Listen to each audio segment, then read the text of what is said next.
नमस्कार, आप देख रहे हैं न्यूज इंडिया। आपके साथ मैं हूं अभिषेक। अयोध्या में रामलला की प्राण प्रतिष्ठा में महज 14 दिनों का समय बाकी है। पूरा देश राममय हो चुका है। हर कोई उस पल को जीना चाहता है, लेकिन तुष्टीकरण की सियासत करने वाले राजनीतिक दलों को रामलला का भव्य मंदिर रास नहीं आ रहा। विपक्षी दलों की ओर से हर रोज राम मंदिर को लेकर विवादित बयान दिए जा रहे हैं। आरजेडी विधायक फतेह बहादुर ने कुछ दिन पहले मंदिर को गुलामी की निशानी बताया था। वहीं अब बिहार के शिक्षा मंत्री चंद्रशेखर ने फतेह बहादुर के बयान का समर्थन करते हुए मंदिर को गुलामी की निशानी बता दिया। हालांकि चंद्रशेखर अक्सर ही अपने विवादित बयानों को लेकर चर्चा में बने रहते हैं। इससे पहले भी वे रामचरितमानस की तुलना पोटेशियम साइनेट से कर चुके हैं।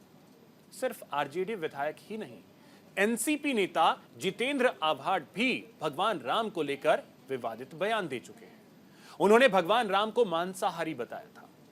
विपक्ष के लगातार राम मंदिर को लेकर दिए जा रहे बयान पर एलजेपी रामविलास के अध्यक्ष चिराग पासवान ने कहा कि विपक्षी दल ऐसे बयान देकर कहीं ना कहीं लोगों की भावनाओं को भड़का रहे हैं। दूसरी तरफ चंद्रशेखर के बयान से जेडीयू ने किनारा कर लिया है और इस बयान को उनका निजी बताया जा रहा है। लेकिन इन सब के बीच सवाल यह है कि क्या विपक्ष अपनी राजनीति को चमकाने के लिए इस तरह की बयानबाजी कर रहा है? आखिर बार बार मंदिर पर प्रहार क्यों किया जा रहा है? क्या आरजेडी को मंदिर में गुलामी दिखती है? इन सभी सवालों पर चर्चा करेंगे, लेकिन उससे पहले आपको दिखाते हैं एक रिपोर्ट। अयोध्या में रामलला की प्राण प्रतिष्ठा में महज 14 दिनों का समय बाकी है। पूरा देश रामलला की प्राण प्रतिष्ठा के कार्यक्रम को लेकर उत्साहित है। 22 जनवरी के दिन रामलला अपने मंदिर में विराजेंगे, जिसको लेकर अयोध्या को दुल्हन की तरह सजाया जा रहा है।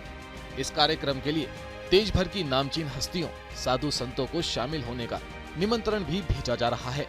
लेकिन वहीं दूसरी तरफ विपक्ष को रामलला की प्राण प्रतिष्ठा रास नहीं आ रही। विपक्ष की तरफ से बार बार राम मंदिर को लेकर विवादित बयान सामने आते रहते हैं। इसी कड़ी में आज बिहार के शिक्षा मंत्री डॉक्टर चंद्रशेखर के बोल एक बार फिर से बिगड़ गए और उन्होंने कुछ ऐसा कह डाला जिससे पूरे देश में बिहार सरकार की किरकिरी हो रही है।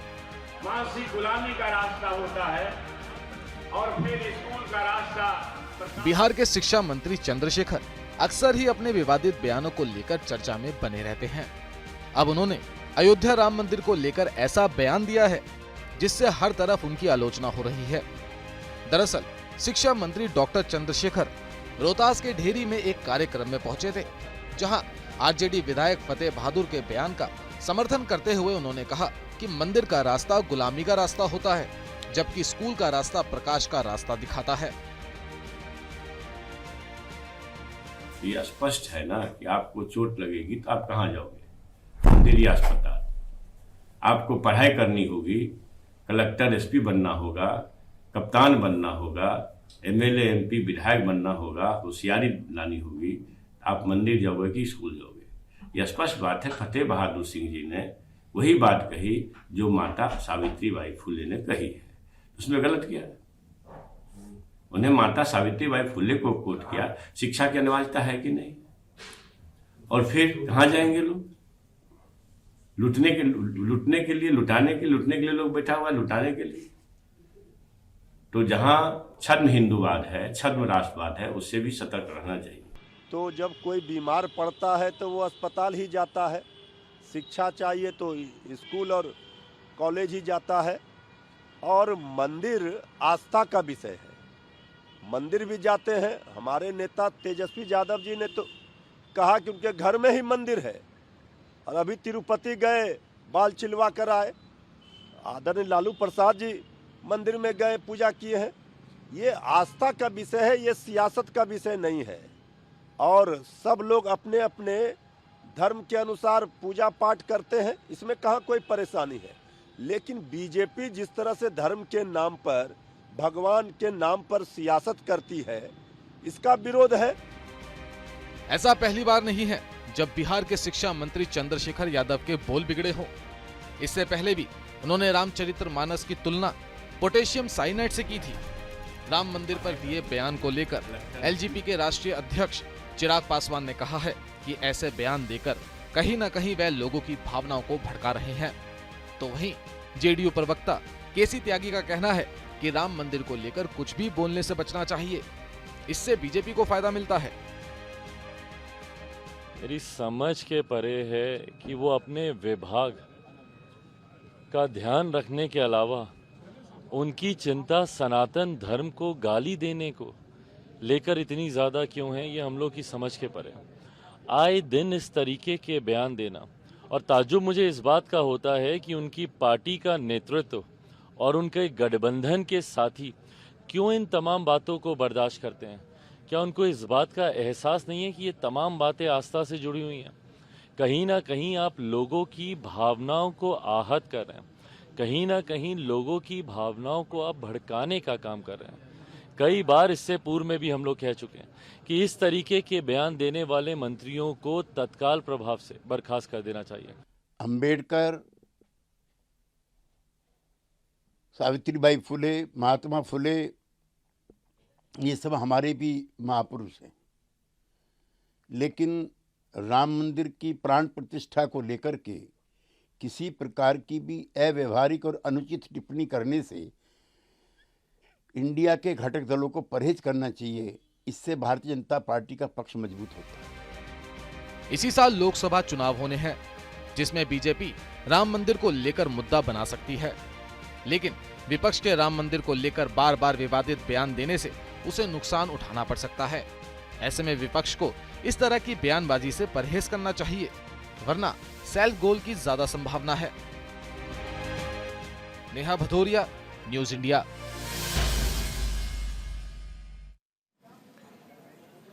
तो देखिए, बयानबाजी जमकर हो रही है। अब इसमें लोगों की भावनाओं का कितना ख्याल रखा जा रहा है, ये समझने वाली बात है। चर्चा इसी पे करेंगे। हमारे साथ एक बड़ा गेस्ट पैनल है। सबसे पहले परिचय करवा दूं, हमारे साथ जुड़ रहे हैं सुनील कौशिक जी, स्टूडियो में मेरे साथ मौजूद हैं। सुनील जी, बहुत स्वागत आपका न्यूज इंडिया पर। साथ ही हमारे साथ जुड़ रहे हैं राकेश सिंह, प्रवक्ता हैं बीजेपी के। राकेश जी, बहुत स्वागत।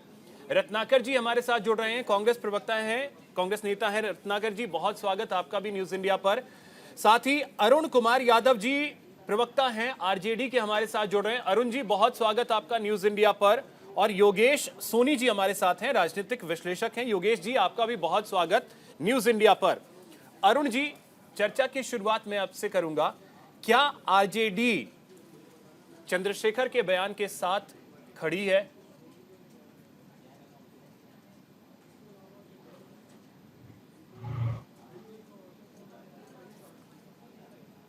अरुण जी, आवाज मिल रही है?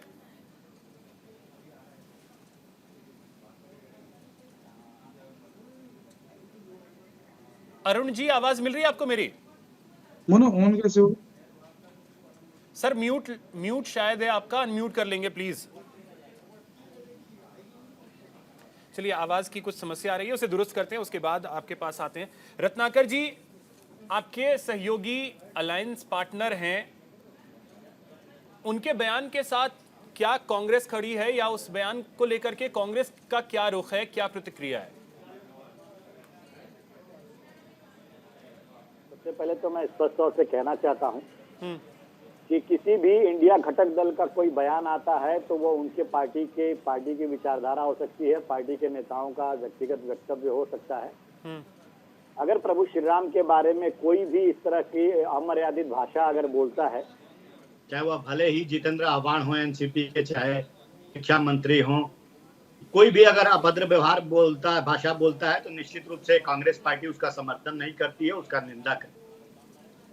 लेकिन जिस तरह से देखा जा रहा है कि इस पे राम मंदिर के ऊपर जो राजनीतिकरण किया जा रहा है और लोगों के बयानों को आधार बना करके उस पर चर्चा की जा रही है, तो मेरा कहना अभिषेक जी ये भी है कि शंकराचार्य जो चार पीठ है, चारों पीठ के शंकराचार्य जो अभी राम मंदिर में नहीं आ रहे हैं, उन्होंने जो बयान दिए हैं, दो शंकराचार्य ने, अभी मुक्तेश्वरानंद जी ने और निश्चलानंद जी महाराज, सरस्वती जी महाराज ने जो वक्तव्य दिया है, उसके ऊपर भी चर्चा होनी चाहिए कि क्या वो जो बयान दिए हैं वह जो है बयान सही है, वह आज के परिदृश्य में भारतीय जनता पार्टी जिस तरह से राम मंदिर को राजनीतिकरण के लिए इस्तेमाल कर रही है, क्या वह उचित है?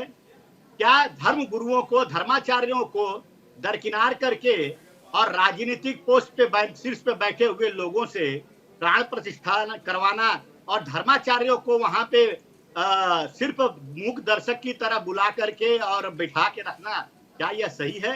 तो कहीं ना कहीं यह सारी जो चीजें हो रही हैं, निश्चित रूप से भारतीय जनता पार्टी जो है वह अपनी राजनीतिक रोटियां सेकने का काम कर रही है राम मंदिर के उद्घाटन के संदर्भ में। और मैं पूछना चाहूंगा, आज भारतीय जनता पार्टी के प्रवक्ता यहाँ बैठे हैं अभिषेक जी, कि इतनी जल्दीबाजी क्यों हो पड़ी आखिर में राम मंदिर के उद्घाटन का?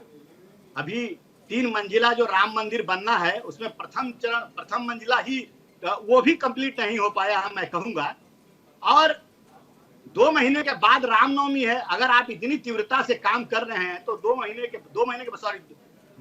के 2 महीने के बाद, मतलब चुनाव के 2 महीने के बाद जो है ये रामनवमी है, तो आखिर में भगवान राम का इतना बड़ा भव्य जो है मंदिर का शिलान्यास हो रहा है, जो देश के गौरव का विषय है, हिंदुओं के गौरव का विषय है, तो वह बाद में क्यों नहीं कर लेते हैं? रामनवमी के दिन करें, लेकिन इनको करना नहीं है। इनको आज चुनाव में जाना है और राम मंदिर के मुद्दे को भुनाना है। देखिए अभिषेक जी, अब यही मैं रत्नाकर जी, ठीक है, अगर वो उसे भुना रही है, बीजेपी उसे भुना रही है, मौका कौन दे रहा है? मौका आप ही लोग तो दे रहे हैं। अब आरजेडी के नेता ये बयान अगर देंगे तो आप सोचिए लोगों की भावनाएं कितनी आहत होती हैं।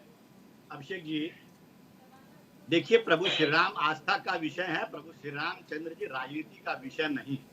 अगर भारतीय जनता पार्टी उनको राजनीति के तौर पे इस्तेमाल कर रही है तो खुले मंच से कहते हैं कि हम भगवान श्री राम हमारे लिए राजनीतिक विषय है, हमारे लिए कोई आस्था का विषय नहीं है। ठीक है, अगर वो मध्य प्रदेश में बोर्डिंग होर्डिंग लगा करके अगर वोट मांगते हैं विधानसभा चुनाव में, तो निश्चित रूप से भारतीय जनता पार्टी के लिए यह चुनाव के विषय है। प्रभु श्री राम जी हमारे लिए प्रेम, आस्था, विश्वास का प्रतीक है। के ये तो एजेंडे में रहा ही है, राम मंदिर एजेंडे में रहा ही है, बीजेपी तो उस एजेंडे को लेकर के ही चलती है।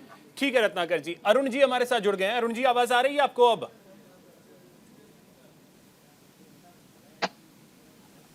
अरुण जी आवाज मिल रही है? सर शायद आपका म्यूट है जूम ऐप, प्लीज उसको अनम्यूट कर लीजिएगा, आवाज नहीं आ रही आपकी।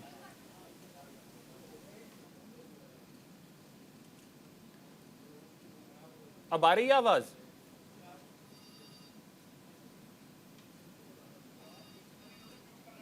अभी भी कुछ तकनीकी समस्या आ रही है। आवाज अरुण जी आपकी आवाज नहीं आ पा रही है। ठीक है राकेश जी, अब आपके पास आ रहे हैं। अरुण जी की ऑडियो की परेशानी को दूर करते हैं, फिर उनके पास चलेंगे। राकेश जी आपके पास आते हैं। देखिए रत्नाकर जी को आपने सुना होगा कि बीजेपी भगवान राम के नाम पर राजनीति कर रही है। ठीक है, उनका जवाब तो आप दीजिएगा, लेकिन सवाल मेरा ये भी है कि जिस तरीके से सनातन को एक तरीके से टारगेट करने की, लोगों के भावनाओं को आहत करने की कोशिश हम पिछले कुछ वक्त में देख रहे हैं, इसको लेकर के आपकी क्या प्रतिक्रिया है? नहीं, इसका जवाब यही है कि हमेशा से ऐसे समाज में ऐसे लोग रहे हैं जो इस तरह की हरकतें करते रहे। और ये तो कांग्रेस के प्रवक्ता कह रहे थे कि इसको राजनीति क्यों कर रहे हैं, राम को राजनीति में कर रहे हैं। हम स्वीकार करते हैं राम की मर्यादा, राम का लोकतंत्र, राम की का आचरण वो हमारा आधार है, हमारी राजनीति का आधार है। आपकी राजनीति का आधार नहीं हो सकता है। आप ऐसे लोगों के साथ कांग्रेस खड़ी होती है जो सनातन के उन्मूलन की बात करते हैं और कहते हैं इस पर चर्चा नहीं होनी चाहिए। अरे आपको तकलीफ नहीं होती, कांग्रेस को नहीं हो, रत्नाकर को ना हो, राहुल गांधी को ना हो, हमें तकलीफ होती है जब सनातन के उन्मूलन की बात आपके सहयोगी दल करते हैं और आपके मुंह में दही जम जाती है।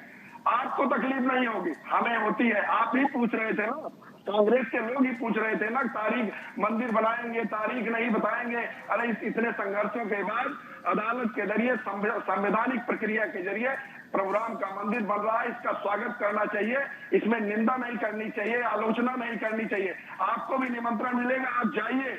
आपके सहयोगी दलों को निमंत्रण दिया गया, जिनको दिया गया उनके बयान आ गए हैं, सीताराम येचुरी के बयान आ गए हैं, वृंदा कारात के बयान है, ये आपके सहयोगी हैं। आपके सहयोगी जिनके साथ गठबंधन आप कर रहे हैं, जो सजा याफ्ता है भ्रष्टाचार के आरोप में, उनके साथ आपका गठबंधन है। अरे आपको तकलीफ किस बात की है जब आप यह बात कहते हैं कि ये राम का मंदिर है, इस पर राजनीति नहीं होनी चाहिए। आज भी आप कह रहे हैं रत्नाकर जी कि 2 महीने बाद कर लेते। अरे आप लगातार सालों से यही करते आए। अदालत में कौन लोग खड़े होते थे? कि नहीं नहीं ये चीजें अब आगे हो जानी चाहिए। ये तारीख पे तारीख कौन लेता था? अरे आपके वकील लेते थे, आपके राज्यसभा सदस्य लेते थे, आपके नाम पर वकालत करने वाले लोग लेते थे, और आज वही तर्क दे रहे हैं। आपका स्वागत करना चाहिए रत्नाकर जी, लेकिन आज भी आप वही तर्क दे रहे हैं। 2 महीने बाद हो जाए, 4 महीने बाद हो जाए। आप पूछ रहे थे तारीख कब बताएंगे, तो तारीख 22 फरवरी है, नोट कर लीजिए रत्नाकर जी, और राहुल गांधी को बता दीजिएगा। आपने पूछा था, सपा ने पूछा था, कांग्रेस ने पूछा था, आरजेडी ने पूछा था, तो नोट करिए और आमंत्रण आए तो आप अपने नेताओं को लेकर वहां चाहिए। प्रभु राम मर्यादा के प्रतीक है, भारतीय सभ्यता के प्रतीक है, संस्कृत के प्रतीक है, संस्कार के प्रतीक है, भारत के प्रभात का प्रथम स्वर है प्रभु राम। इसलिए इसमें शुभ घड़ी का आप विरोध मत करिए, किंतु परंतु मत करिए। आप राम को मानते हैं, प्रभु राम को मानते हैं, रामलला विराजमान होने जा रहे हैं, आप स्वागत करिए। आगे अच्छे वितरण भी है, उसमें कार्यक्रम में शामिल होइए। राहुल गांधी को यही आपको न्योता मिल गया रत्नाकर जी। ठीक है, ठीक है राकेश जी। अरुण जी, आवाज अब आ रही है आप तक? आ रही है, जा रही है हमारी आवाज? बिल्कुल सर, अब आ रही है, दुरुस्त आ रही है सर।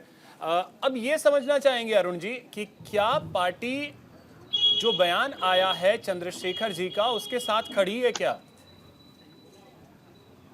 देखिए, आपके स्क्रीन पे मैं देख रहा हूँ चंद्रशेखर जी का जो बयान है, मंदिर का रास्ता गुलामी का रास्ता होता है, और पिछले दिनों एक कार्यक्रम के दौरान उन्होंने कहा है।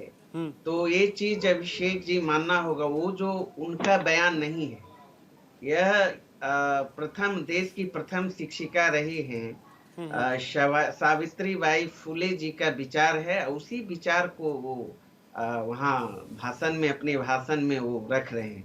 अब इस चीज को आप लोग किस तरीके से परोसते हैं, और भारतीय जनता पार्टी तो आप जानते हैं, ये तो अफवाह वाली पार्टी है, किसी भी चीज को धर्म से जोड़ देते हैं। जबकि सबसे अधिक अगर किसी ने धर्म को नुकसान पहुंचाने का काम किया है, धार्मिक आस्थाओं पर चोट करने का काम किया है, तो वह इस देश में भारतीय जनता पार्टी है। अभी फिलहाल देख लीजिए, राम मंदिर का निर्माण हो रहा है, प्राण प्रतिष्ठा होना है। अरुण जी, मंदिर जाते हैं? राजनीतिक एजेंडा बना लिया भारतीय जनता। अरुण जी, मंदिर आप जाते हैं? जी। मंदिर आप जाते हैं या नहीं? जी। मंदिर जाते हैं? मंदिर, हाँ, मंदिर तो कन कन में है, क्यों नहीं? आत्मा में आस्था आप जाते हैं या नहीं? देखिए, फिर बिल्कुल जाते हैं। जाते हैं ना? क्यों जाते हैं? क्यों जाते हैं? भारतीय नहीं, क्यों जाते हैं? मतलब क्यों? अगर जो आस्था है तो आज की जो आस्था है सनातन की, मंदिर से जुड़ी हमारी आस्था है, तो उसको आहत करने की क्या आवश्यकता है? जब आप शिक्षा मंत्री, तो जो शिक्षा मंत्री का बयान है, क्या वो भावनाएं आहत करने वाला है या नहीं है? अभिषेक जी, यही तो बहुत अच्छी आपने प्रश्न किया। आस्था को जिस तरीके से भारतीय जनता पार्टी चोट पहुंचा रही है, क्या ये राजनीति का विषय है? राम भगवान मंदिर राजनीति का विषय है? आपकी पार्टी के नेता दे रहे हैं। नहीं, वो तो बयान आपकी पार्टी के नेता दे रहे हैं, आपके सहयोगी अलायंस के नेता हैं। मंदिर का रास्ता तो खंडन कीजिए ना, खंडन की। मैं तो सर, दो चीजें होंगी, या तो आप चंद्रशेखर के बयान के साथ स्टैंड कीजिए या उसका खंडन कीजिए, दो चीजें हो सकती हैं। अभिषेक जी, आप तो बात को समझिए। वो जो बयान आप दिखा रहे हैं बार बार इस स्क्रीन पे, हाँ, ये उनके व्यक्तिगत विचार नहीं है, सावित्रीबाई फुले जी का विचार है। अगर आप नहीं मानते हैं, भारतीय जनता पार्टी कबीर को नहीं मानते हैं, सावित्रीबाई फुले के विचारों से कोई सहमत नहीं वो रखते हैं, या आप लोग भी नहीं रखते हैं, तो नहीं रखिए, सबकी अपनी अपनी आस्था है। अब जिस तो सावित्रीबाई फुले की विचारधारा अगर ये थी और उसको चंद्रशेखर मानते हैं, क्या आरजेडी मानती है? हाँ या ना? मैं स्पष्ट कर देना चाहता हूँ। तो फिर मंदिर जाना छोड़ दें, फिर मंदिर क्यों जाते हैं? आप सुनिए तो अभिषेक जी मेरी बात को। राष्ट्रीय जनता दल का साफ स्पष्ट स्टैंड है, और हमारे आदरणीय नेता लालू प्रसाद यादव जी और माननीय हमारे बिहार के उप मुख्यमंत्री तेजस्वी यादव जी सभी धर्मों का सम्मान करते हैं। वो हमारे आदरणीय नेता के तो फिर इस बयान की आवश्यकता क्या है? ठीक है, चलिए योगेश जी, पूजा करते हैं। हर धर्म में विश्वास, हर त्योहार धूमधाम से मनाते हैं, आप नहीं देखते सर हैं उसके क्या? बाद हाँ, पूजा हमारे नेता पूजा कीजिए, त्योहार राजनीति मनाइए और बोल दीजिए कि रोटी मंदिर नहीं जाना सेकते। गुलामी का प्रतीक है। ठीक है, सुनिए योगेश जी आपके पास आ रहे हैं। जिस तरीके से बयानबाजी हो रही है, क्या इस वक्त इसकी आवश्यकता है? क्यों इस तरीके की बयानबाजी? भाई आवाज आ रही है, ये बताइए पहले आप। आवाज बिल्कुल आ रही है सर। हाँ, मुझे आप लोगों की आवाज बहुत चुनौतीपूर्ण आई थी, मैं किसी का भी बयान स्पष्ट रूप से सुन नहीं पाया कर, लेकिन बहरहाल आपका प्रश्न मेरे से। देखिए अभिषेक भाई, ऐसा है कि विपक्ष कहता है कि बीजेपी ने राम मंदिर को एक इवेंट बना दिया, लेकिन मुझे ऐसा लगता है कि जो विपक्ष की किल्सन और बिदकन है उसने राम मंदिर को इवेंट बना दिया है, क्योंकि जितना वो रिएक्ट नहीं कर रहे उससे ज्यादा जो विपक्षी दल है या जो इस बात से नाखुश लोग हैं वो इसको इवेंट के रूप में स्वीकार कर रहे हैं। किसी को बुलाना, कभी किसी के बारे में वक्तव्यबाजी, जिसको बुलाया उसकी परेशानी। तो इस तरीके के जो, खैर जिस मुद्दे पर डिबेट है उस पर मैं बात कहना चाहूंगा, ये किसी भी नेता, ये चाहे किसी भी पार्टी का कोई भी नेता हो, ये दिवालियापन दिखाता है दिमाग का उसके, कि वो किस स्थिति तक सोच सकता है। और इस देश का दुर्भाग्य है कि ऐसे लोगों को शिक्षा मंत्री बनाया हुआ है। ये इस देश का सबसे बड़ा दुर्भाग्य है। जो उच्च चोटी पे इस तरीके की सोच के लोग हैं, ये कहीं ना कहीं आदमी की सोच को पीड़ित करते हैं, उसकी आस्थाओं को कुचलते हैं। मुझे ऐसा लगता है कि आपके पास हजार मुद्दे हैं राजनीति करने के लिए। विपक्ष जो भी मौजूदा केंद्र सरकार होती है अभिषेक भाई, उसको घेरने के लिए सैकड़ों मुद्दे होते हैं, लेकिन हर बात को, एक मिनट भाई साहब मुझे कंप्लीट करने दीजिए, फिर उसके बाद आप बात रखिए। मैंने आप लोगों के बीच में नहीं बोला है। सुनिए, देखिए आप अगर पहली बात तो मुझे आवाज नहीं आ रही है। अरुण जी, मेरी बात सुनिए, पहली बात तो आवाज स्पष्ट नहीं आ रही है। दूसरा, अगर आप बोलने नहीं देंगे तो मजा नहीं आएगा। या तो आप बोल लीजिए, मैं बोल दूं। बोलिए, आपकी बारी आएगी, आप बोलिएगा, मुझे मेरे भाव रखने का मौका दिया, मैं अपने भाव रखूंगा। तो मुद्दा ये है कि आप के पास तमाम मुद्दे हैं। विपक्ष, अब केंद्र में बैठी मौजूदा सरकार जो होती है उस पर हजारों मुद्दे होते हैं। आपको उन चीजों पे घेरना चाहिए जो इन चीजों को कहे। जब बात इवेंट की, आप इवेंट स्वयं बना रहे हैं। आप ये बताइए, इस तरीके का बयान अभी यादव साहब ने कहा, सावित्रीबाई फुले ने कहा, उन्होंने इसको रिपीट करा, और भी जो आज तक महान शासक, महान नेता तमाम लोग हैं, उसकी बात तो कोई रिपीट नहीं करी। इस बात को रिपीट करने का अर्थ क्या होता है? तो मेरा कहने का अर्थ यह है अभिषेक भाई, हमें क्या लगता है कि जो राजनीति के समीकरण है, इसका जो स्वरूप है वो कहीं आज की डेट में उतरी पिक्चर उसकी क्लियर नहीं है, उसकी स्पष्टता को हम समझ नहीं पा रहे। आखिर क्या परेशानी और पीड़ा है जो हर मुद्दे पे ये बात करी जा रही है? राम मंदिर बना है, सबको दिखा है, किन परिस्थितियों में बना आपने, हमने खुली आंखों से देखा है। तो इसके लिए जो लगातार, मैं पर्टिकुलर इसी मुद्दे की बात नहीं कर रहा, पिछले लगातार 1.5-2 महीने से जो बयान आ रहे हैं, जो विपक्ष की प्रतिक्रिया आ रही है, वो थोड़ा सा सोच और समझ से परे है। और दूसरी बात, मैं अपने भाई साहब को जानकारी दे दूं, मैं किसी पार्टी का पक्ष नहीं रखता। जो मुझे मुद्दा समझ में आता है, जिसकी गंभीरता मुझे जिस अपने नजरिए से समझ में आती है, मैं अपनी बात रखता हूं। तो मुझे ऐसा लगता है इन सब चीजों से किसी भी नेता को बचना चाहिए, क्योंकि ये देश सबका देश है, राम सबके हैं, और किसी भी धर्म की आड़ में आपसी मतभेद को हमें उजागर ना करते हुए बातों को आगे बढ़ना चाहिए। जो आपको ऑडियो नहीं मिल रही, ईपी आप दोनों लगा करके रखिएगा, आवाज आपको पूरी आएगी। ईपी दोनों आप लगा करके रखिएगा, ठीक है? कौशिक जी, राम तो सबके हैं और राम में सब बसते हैं और राम सब में बसते हैं, फिर क्या जरूरत पड़ती है इस तरीके की बयानबाजी के लिए? क्या मुद्दे कम पड़ गए हैं? आप बेरोजगारी के मुद्दे पे बात कीजिए, आप शिक्षा मंत्री हैं, बिहार में शिक्षा की क्या स्थिति है उसका अगर आकलन किया जाए तो शायद सवाल जवाब करते सुबह से शाम हो जाएगी, उस पे बात कीजिए। तो आप बात इस चीज की कर रहे हैं कि मंदिर जाओगे तो गुलाम हो जाओगे। देखो अभिषेक जी, बात इसका नहीं है, दर्द इस बात का है कि भव्य मंदिर इतनी जल्दी निर्माण कैसे हो गया।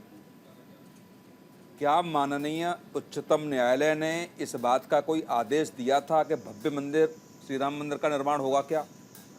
केवल और केवल फैसला उस विवादित जमीन पर आया, बिल्कुल, और उस विवादित जमीन की देखरेख के लिए केंद्र सरकार को एक ट्रस्ट बनाने का सुझाव माननीय उच्चतम न्यायालय ने दिया।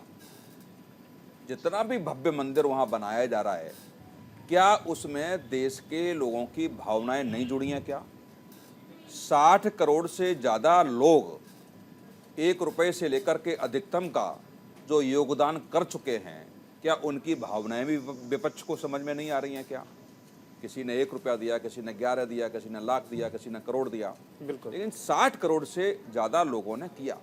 तमाम ऐसे देश के किसी न किसी कोने से एग्जाम्पल इस समय आ रहे हैं कि जब तक भव्य राम मंदिर का निर्माण नहीं हो जाएगा तब तक तमाम शपथें लोगों ने ली, चाहे किसी ने भोजन छोड़ दिया हो, या किसी ने मौन धारण किया हो, किसी ने पैरों में चप्पल पहनने से इनकार कर दिया हो, तमाम सैकड़ों की संख्या में ऐसे एग्जाम्पल हैं। बिल्कुल। फिर भी उसके बाद लगता है कि विपक्ष ये समझता है कि ये मुद्दा है ही नहीं।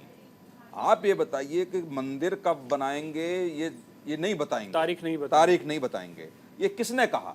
ये बार बार सवाल विपक्ष नहीं भारतीय जनता पार्टी को पूछे थे। अब भव्य राम मंदिर बनना है, उसके एवज में आप देखेंगे कि 92 में 4 राज्यों की सरकारें बर्खास्त हुई। किस राजनीतिक दल की हुई? हो सकता है वो उत्तर प्रदेश की सरकार से भूल हो गई हो। उन 3 राज्यों के साथ में बर्खास्तें क्यों हुई? क्या कांग्रेस ने उस समय राजनीतिकरण करने का प्रयास नहीं किया था? क्या देश में ये संदेश देने का प्रयास नहीं किया था कि उत्तर प्रदेश के अलावा भी 3 राज्यों की सरकारें क्यों गईं?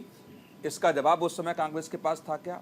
यदि कांग्रेस ने उस समय राजनीति की और हर चुनावों में यदि घोषणा पत्र में भारतीय जनता पार्टी का श्री राम मंदिर को लेकर के जो शपथ होती है, जो मुद्दा होता है, क्या अब 2024 में मुद्दा वो क्यों नहीं रहेगा? ये विपक्ष नहीं समझता क्या? कांग्रेस भी समझती है, विपक्ष में बैठे हुए राजनीतिक दल भी समझते हैं। और ब्रेक के बाद एक बार फिर से आप सभी का स्वागत है। हम बात कर रहे हैं बिहार के शिक्षा मंत्री का जो बयान सामने आया, उसके बाद बयानबाजी और भी बढ़ गई। इससे पहले भी प्रभु श्री राम और मंदिरों को लेकर के इस तरीके के बयान दिए जाते रहे हैं, जिसकी वजह से सियासी पारा अपने 7वें आसमान पर होता है। चर्चा हम लगातार कर रहे हैं। ब्रेक पर जाने से पहले कौशिक जी बात कर रहे थे। कौशिक जी जल्दी से 10 सेकंड में बात पूरी कर लीजिए, उसके बाद चर्चा को आगे बढ़ाएं। वही अफसर मैं कह रहा हूं कि राजनीतिक मुद्दा हमेशा से रहा है और कांग्रेस की सरकार रहते हुए बहुत सारी ऐसी बातें हुई हैं जब भारतीय जनता पार्टी को इस मुद्दे पर देश में चर्चा करने और देश में राजनीति करने का मौका मिला है। अब कांग्रेस इस बात का पक्ष रखे कि इस पर राजनीतिकरण क्यों हो रहा है, ये असंभव सी बात है। यदि भगवान राम सुप्रीम कोर्ट में आपने ऐसा शपथ पत्र न दिया होता कि काल्पनिक भगवान राम के बारे में बात नहीं की गई होती, कपिल सिब्बल साहब ये नहीं कहते सुप्रीम कोर्ट में कि इस पर जल्दी से सुनवाई न हो, देरी से सुनवाई हो। तमाम ऐसी बातें हैं जहां लगता है कि कांग्रेस ने उस समय राजनीति की और भारतीय जनता पार्टी के घोषणा पत्र में हमेशा से ये मुद्दा रहा है। तो नामुमकिन है। मैं ना कहने का मतलब तमाम देश में ऐसे मुद्दे हैं, इस मुद्दे पर विपक्ष कोई बयान ही न दे, इस मुद्दे पर विपक्ष कुछ बोलने से हमेशा मना करे, मुद्दा बनेगा ही नहीं। लेकिन आपके सहयोगी, अब आप ये कहें कि साहब, अभी रत्नाकर जी कह रहे थे कि साहब वो तो हमारे गठबंधन के नेता हैं। खड़गे साहब ने क्या कहा कि यदि आप बीजेपी को वोट देंगे तो सनातन मजबूत होगा। आपके रणजीत सुरजेवाला ने कहा जो भाजपा को वोट देते हैं वो राक्षस होते हैं। ऐसी बातें जब आपके राजनीतिक दलों के बड़े नेता कहेंगे, चाहे गठबंधन के नेता हो, चाहे आपकी पार्टी के नेता हो, चाहे भगवा आतंकवाद की बात करते हो, तो निश्चित तौर से कैसे कह सकते हैं कि 2024 का मुद्दा नहीं रहेगा, ये श्री राम मंदिर का, ये हिंदुत्व का मुद्दा नहीं होगा। निश्चित तौर से ये मुद्दा होगा। ठीक है रत्नाकर जी, मुझे भी थोड़ा समय दीजिएगा। बहुत सारे आरोप लगाए हैं कौशिक जी ने कांग्रेस के ऊपर, और मैं उम्मीद करूंगा कि मेरे बीच में बोलेंगे नहीं, क्योंकि जब मैं सफाई देने जाता हूं इनका तो बीच में थोड़ा सा इनका हस्तक्षेप आता है। निश्चित रूप से ये कह रहे थे चंदा के बारे में, लोगों की आस्था है भगवान श्री राम के प्रति और लोगों ने चंदा दिया है, देश के करोड़ों लोगों ने करोड़ों चंदा दिया है। लेकिन विपक्ष तो ये सवाल जरूर करेगा कि भैया जो कार सेवक थे वो चंदा इकट्ठा किए, और हिंदू महासभा जब आरोप लगाता है कि वो 1400 करोड़ रुपए चंदा कहां गए जो देश की जनता ने प्रभु श्री राम के लिए दिया था, तो विपक्ष अपना कर्तव्य तो पूरा करेगा ही ना। जरूर पूछेगा कि भैया आप प्रभु श्री राम के नाम पे चंदा चोरी करते हैं, आप प्रभु श्री राम की राम जन्मभूमि का घोटाला करते हैं, 2 करोड़ की भूमि 15 मिनट के अंदर 18 करोड़ में बेच देते हैं। तो लोगों को यह भी जानना चाहिए कि प्रभु श्री राम के नाम पे सिर्फ राजनीति नहीं करते, आप चंदा चोरी भी करते हैं और भूमि घोटाला भी करते हैं। दूसरी चीज ये कह रहे थे, ये सारा श्रेय बीजेपी को दे रहे थे। मैं कहना चाहूंगा अभिषेक जी कि राजनीति करने का मौका भारतीय जनता पार्टी हमेशा खोजती रही है, और मैं बता दूं यह मुद्दा जो है 1993 में ही खत्म हो जाता, वहां पे भव्य राम मंदिर का जो है बन जाता, और इस तरह की कोई मुद्दा ही नहीं रहता, ना ही सैकड़ों लोग मारे जाते हैं, ना ही देश में इस तरह से एक दूसरे को लड़ाने की राजनीति की जाती। लेकिन देखिए जिस तरह से 1992 में जब बाबरी मस्जिद ध्वस्त हुआ, उसके बाद यही कांग्रेस पार्टी की सरकार ने अध्यादेश लेकर आए, और अध्यादेश लेकर ये आए कि वहां जो विवादित भूमि है उस विवादित भूमि पे मंदिर भी बनना चाहिए, उसके बगल में मस्जिद भी बनना चाहिए, शिक्षा का केंद्र बनना चाहिए, हॉस्पिटल बनना चाहिए। ये अध्यादेश लेकर आई कांग्रेस पार्टी। अगर इनके मन में खोट नहीं होता तो ये अध्यादेश को पारित करा करके और मुद्दे को सदा के लिए समाप्त कर देते, लेकिन इनको राजनीतिक मुद्दा ही इनके हाथ से निकल जाता है इनके पास, और बचा क्या है। आज देख लीजिए, सिर्फ धर्म की राजनीति और धार्मिक मुद्दों की राजनीति के अलावा इनके पास क्या बचा है, उसी पे तो राजनीति करेंगे और उसी पे जो है वोट मांगने का काम करेंगे। हम तो चुनाव आयोग के पास भी गए कि आप किसी भी चुनाव में प्रभु श्री राम के नाम पे वोट कैसे मांग सकते हैं, और इन्होंने तो पूरा होर्डिंग लगाया था मध्य प्रदेश में कि बन रहा भव्य मंदिर हो रहा तैयार, अब की बार बीजेपी सरकार। तो इस तरह से तो राम के नाम पे राजनीति करने का मैंने आपको ना रोका ना राम के नाम पे आस्था का विषय इनके लिए नहीं है। ना मैंने रोका ना मैंने टोका रत्नाकर जी, लेकिन अब एक चीज मुझे बताइए, जब ये सब कुछ था फिर हलफनामा देने की जरूरत क्या पड़ गई थी? ये भी तो कांग्रेस सरकार ने, फिर उसकी क्या जरूरत मैं आपको बता दूं, अभी अभिषेक जी मैं आपको बता दूं, हाँ। अभी कौशिक जी ने जो कहा कि आप सनातन के ऊपर खड़गे जी के बयान का, ये बिल्कुल कौशिक जी का सवाल मैंने बिल्कुल झूठ बयान है, नहीं मेरा बिल्कुल झूठ बयान, हलफनामा नहीं दिया गया। बयान मैंने कहीं पे भी ट्विटर पे नहीं देखा उनका बयान, कहीं भी वीडियो नहीं देखा। अगर दिखा देंगे मुझे, सुप्रीम कोर्ट में हलफनामा नहीं दिया, इस तरह का हमारे अध्यक्ष ने बयान किया है, सुप्रीम कोर्ट में हलफनामा नहीं दिया गया। मेरी बातें पूरी कर लेने दीजिए। नहीं, मैंने बीच में टोका नहीं रत्नाकर जी, मैंने बीच में बिल्कुल नहीं टोका, मैंने बिल्कुल नहीं टोका आपको। हलफनामा आपकी ही सरकार ने दिया था ना, क्यों ने दिया था? अरे नहीं दिया था। फिर सर कपिल सिब्बल कौन है, किस पार्टी के? अरे सुनिए, कपिल सिब्बल ने अपना व्यक्तिगत जो है वो मत व्यक्त किया था। सुप्रीम कोर्ट ने केंद्र सरकार से मांगा था, कैसी बात आप झूठ करके बोल रहे हैं? कपिल सिब्बल से नहीं मांगा वो, कपिल सिब्बल खड़े रहे होंगे आपके, कपिल सिब्बल से नहीं मांगा वो, कपिल सिब्बल किसी पार्टी के प्रतिनिधि नहीं थे वहाँ पे। भारत सरकार का कुछ जानना चाहना, भारत अब आप ही बोलते रहेंगे, बस कोई जवाब देगा। झूठ बोलेंगे तो सारे लोग सुनते रहे आपकी बातें। आप तो बीजेपी प्रवक्ता की तरह, अरे मान लो बीजेपी का प्रवक्ता है, अरे आप मान लीजिए आप बीजेपी का प्रवक्ता है, पर आप नहीं झूठ बोलते रहे, हम लोग सुनते रहे। चलिए ठीक है सर, झूठ बोलते रहे, हम लोग सुनते रहे। ठीक है रत्नाकर जी, और बीजेपी का प्रवक्ता भी झूठ बोलेगा, उसको भी रोकने का हम काम करेंगे। आप सुनिए, आप कुछ भी बकलिए, अरे आप कुछ भी कहिए, आप डिनाई कर रहे हैं सीधे। चलिए ठीक है, मैं आता हूँ योगेश जी, आपके पास भी आता हूँ। ठीक है राज्यों की सरकार को बर्खास्त आपने की। कौशिक जी और रत्नाकर जी, ठीक है सर, हो गया, ठीक है, प्लीज सर। नहीं रत्नाकर जी देखिए फिर ऐसा नहीं, मैंने आपको नहीं प्लीज सर नहीं फिर ठीक है, जल्दी से बस 10 सेकंड, उससे ज्यादा नहीं। बिल्कुल कौशिक जी को तमाम हमारी बातें याद आती हैं। कौशिक जी को देश की जनता को ये भी बताना चाहिए कि हम जो है प्रभु श्री राम के आदर्शों को जन जन तक पहुंचाने के लिए रामानंद के द्वारा बनाई गई रामायण को भारत सरकार ने बनवाई थी, प्रस्तुति कराया था। भारत सरकार ने बनवाई थी। गजब सर, प्लीज सर फिर नहीं सर, प्लीज सर फिर टॉपिक डिरेल मत कीजिए बस। ठीक है प्लीज सर, ठीक है, हो गया, ठीक है आप कर रहे हैं रत्नाकर जी। अरे ट्वीट दिखाइए ना आप, ठीक है दिखा दीजिए, ट्वीट दिखा दीजिए। ठीक है सर, ठीक है, आप ट्वीट दिखा दीजिए। ओके रत्नाकर जी, ठीक है, खड़गे जी का ट्वीट दिखाइए, वीडियो दिखाइए। अरे ठीक है, चलिए अब अरुण जी आपके पास आ रहा हूँ। ठीक है रत्नाकर जी और कौशिक जी, ठीक है। अरुण जी आपके पास आ रहे हैं। सर बिहार में या देश में मुद्दे कम पड़ गए हैं क्या? बिहार की शिक्षा व्यवस्था से तो आप भी अच्छे से वाकिफ होंगे कि बिहार की शिक्षा व्यवस्था क्या है, स्थिति क्या है। तो शिक्षा मंत्री होने के नाते जरा शिक्षा पे भी बात कर लिए होते कि बिहार की शिक्षा व्यवस्था क्या है, क्या जरूरत है राम के बारे में वो बोलने की, मंदिर के बारे में वो बोलने की, अगर सियासत का विषय राम नहीं है तो। अभिषेक जी, अगर इस देश में आप रहते होंगे और हमारे दो मित्र, आप राजनीतिक विश्लेषक और एक वरिष्ठ पत्रकार हैं, ये भी अगर हिंदुस्तान में रहते होंगे और जन सरोकार के सवालों पर थोड़ी सी भी पैनी निगाह अगर रखते होंगे तो आप सबों को जानकारी होगा कि पिछले 1 साल के अंदर बिहार में महागठबंधन की सरकार है और हमारे आदरणीय नेता तेजस्वी यादव जी ने जो संकल्प लिया था, उन संकल्पों को आदरणीय मुख्यमंत्री जी के नेतृत्व में पूरा करने का काम किया। पहली बार देश के अंदर 2020 के विधानसभा चुनाव में भारतीय जनता पार्टी को बिहार में मुद्दे की राजनीति पर लाने का काम अगर किसी ने किया तो आदरणीय तेजस्वी यादव जी ने। तेजस्वी यादव जी ने कहा मैं 10 लाख सरकारी नौकरी देने का काम करेंगे अगर सक्षमता में आए। सुनिए कौशिक जी, एक सेकंड, बिहार के आप अपनी पार्टी का कर रहे हैं, आप कौशिक जी पार्टी का बखान कर रहे हैं। मंदिर के मुद्दे पर आइए, जो आप सरकार में सहभागिता है, बार बार बिहार के तमाम मंत्रियों के ऐसे बयान आते हैं, जनता उस पर करिए आप। ये 10 लाख और ये तमाम सुन लिया, हम बहुत लोग सुन चुके हैं इस बात को लेकर के। नहीं, एक चीज वो भी तो मैं जान लूं कितनी नौकरियां मिली हैं और नौकरी का जो शिक्षा मंत्री होगा उनके पास नहीं करेगा, इतिहास नहीं,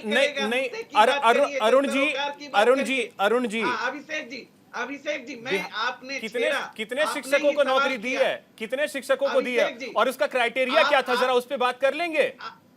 अभिषेक जी, आपने सवाल पूछा है कि क्या मुद्दे की कमी थी, मैं बता रहा हूँ, तो फिर इसको डाइवर्ट मत करिए। नहीं, मैं उसी सवाल पे हूँ, उसी सवाल पे हूँ, आप बताइए तो सही। जो साथी नाम के वरिष्ठ पत्रकार हैं, ये तो प्रवक्ता के, आपने ऐसा कह दिया कि हम पाकिस्तान से आए, क्या देश में बिहार की राजनीति को इतना नजदीकी से हमने देखा है। आज 2024 में राम मंदिर का निर्माण हो रहा है, लालू प्रसाद यादव बच नहीं सकते।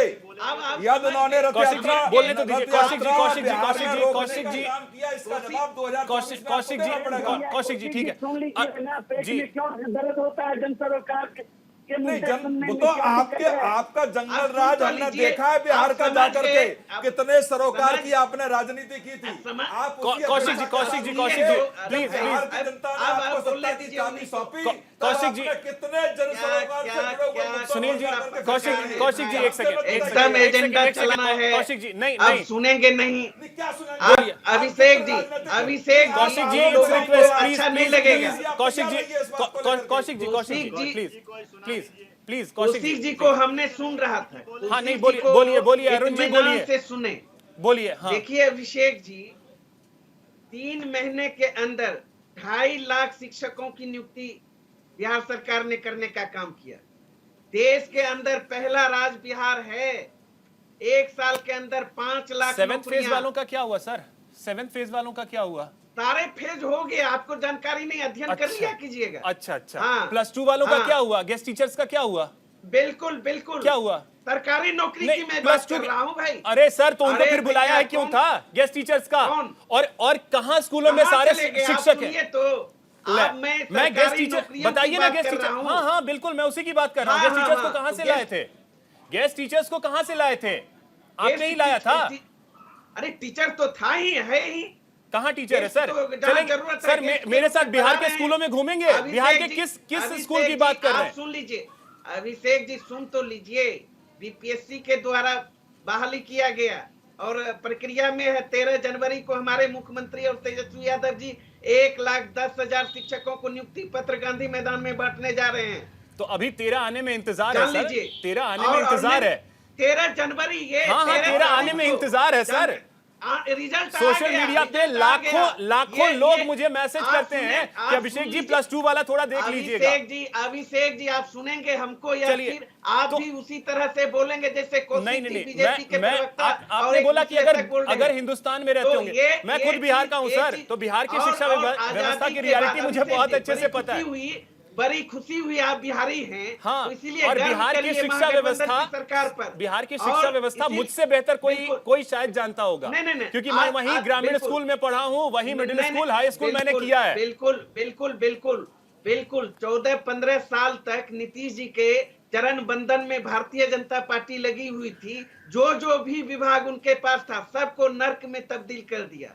लेकिन आप आ जाइए। अच्छा, मतलब जो नीतीश जी के पास था वो सही था। महागठबंधन की सरकार जब से बनी है, ठीक है। लेकिन ये भारतीय जनता पार्टी के चलिए ठीक है अरुण जी, अब आ रहा हूं मैं राकेश जी आपके पास। महंगाई की बात नहीं करेंगे। बस यही तो मैं कह रहा था, मुद्दे उठाइए ना सर।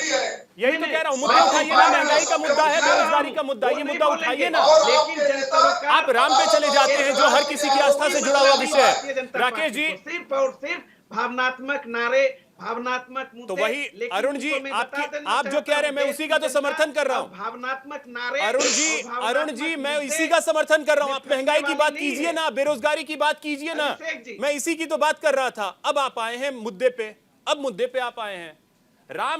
आस्था का विषय है, ये आप जान लीजिए कि आस्था का विषय है। और राम को अगर आप चोट पहुंचाएंगे तो फिर लोगों की आस्था पे चोट पहुंचेगा। इस बात को आप भी समझते होंगे, शायद ना बोल पाए लेकिन समझते आप भी होंगे। राकेश जी, आवाज मिल रही है आपको? मिल रही है जी। राकेश जी, आस्था का विषय तो राम है, लेकिन राजनीति का विषय आपने इसे बना दिया है। बार बार ये आरोप आप पे लगते हैं कि आपने तो इसे राजनीति का विषय बनाया हुआ है, जो सिर्फ और सिर्फ आस्था का विषय है। अभी अरुण जी आरजेडी के प्रवक्ता है, वो रत्नाकर जी, दोनों लोगों ने तमाम व्याख्या दी। पहली व्याख्या है कि संशय में मत रहिए, संशयात्मा विनश्यते। संशय में जो भी व्यक्ति रहता है, जो भी दल रहता है, जो भी समूह रहता है, उसका विनाश तय है। जैसे आप लोगों का विनाश हो रहा है। आप एक तरफ कहेंगे कि मंदिर में जाने से कोई विकास नहीं होता, और एक तरफ आपके नेता मंदिर जाएंगे। अरे आप जब जेल से छूट के आते हैं, आपके नेता जिस मामले में सजा याफ्ता है, तो सबसे पहले वो मंदिर जाते हैं, मंदिर में पूजा अर्चन करते हैं। तो पहले तो अपनी दृष्टि, अपना विचार साफ कर लीजिए। और दूसरी बात, कांग्रेस के प्रवक्ता रत्नाकर जी ने कहा कि कांग्रेस पार्टी ने एक अध्यादेश ले आए थे और कांग्रेस पार्टी मंदिर मस्जिद दोनों बनाने। पहली बार मैंने सुना है रत्नाकर जी कि कहां से लेके आते, कब अध्यादेश आया कि मंदिर मस्जिद दोनों कांग्रेस बनाने? हंसिए नहीं, थोड़ा अपने ऊपर चिंतन कीजिए। राहुल गांधी हो जाएंगे कुछ दिन में। आप कौन सा अध्यादेश कब आया था कि मंदिर मस्जिद दोनों बनाने का प्रस्ताव आपकी पार्टी ने लेके आई थी, आपकी सरकार ले आई थी? जरा डेट बताइए। आप इस तरीके झूठ आप चैनल पर आके बोलते हैं, आप कांग्रेस के प्रवक्ता। कौन सा अध्यादेश था? आज तक जितने पैनलिस्ट है, जितने पत्रकार है यहाँ सुन रहे हैं, जरा वो बताएं, कभी सुना है कि केवल रत्नाकर जी के कान में आके सरकार ने बताया, सरकार के प्रवक्ता ने, कि 92 में 3 सरकारें आपने बर्खास्त की थी। इतिहास की जानकारी रखिए राकेश जी। अरे थोड़ा पढ़ लिख लिया कीजिए। राहुल गांधी हो जाएंगे कुछ दिन में रत्नाकर जी। इस तरह की बात करेंगे कि अध्यादेश लाए थे आप कि मस्जिद भी बने, मंदिर भी बने, लोगों ने स्वीकार नहीं किया। कौन सा अध्यादेश था? ठीक है रत्नाकर जी, 10 सेकंड में रिप्लाई कीजिए। रत्नाकर जी 10 सेकंड में रिप्लाई कीजिए, फिर मैं योगेश जी के पास जा रहा हूँ। 10 सेकंड में जल्दी से।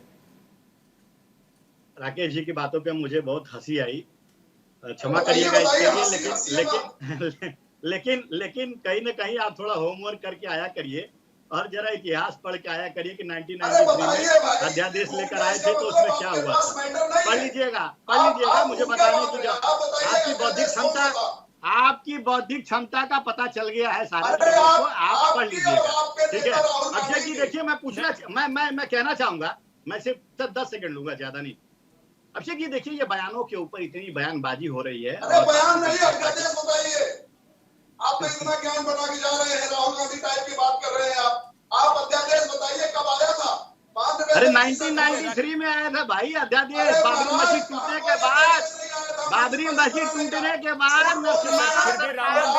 आप कह रहे हैं बन गया होता, बना क्यों नहीं? यही तो लोग पूछ रहे थे, राम मंदिर बना क्यों? ठीक है राकेश जी, रत्नाकर जी, ठीक है सर, अब मैं योगेश जी के पास जा रहा हूँ। ठीक है, अब मैं योगेश जी के पास जा रहा हूँ। ठीक है राकेश जी, मुझे दिए नहीं 10 सेकंड में अपनी बात सर। देखिए मेरे पास भी प्रॉपर वही टाइम होता है, सो प्लीज।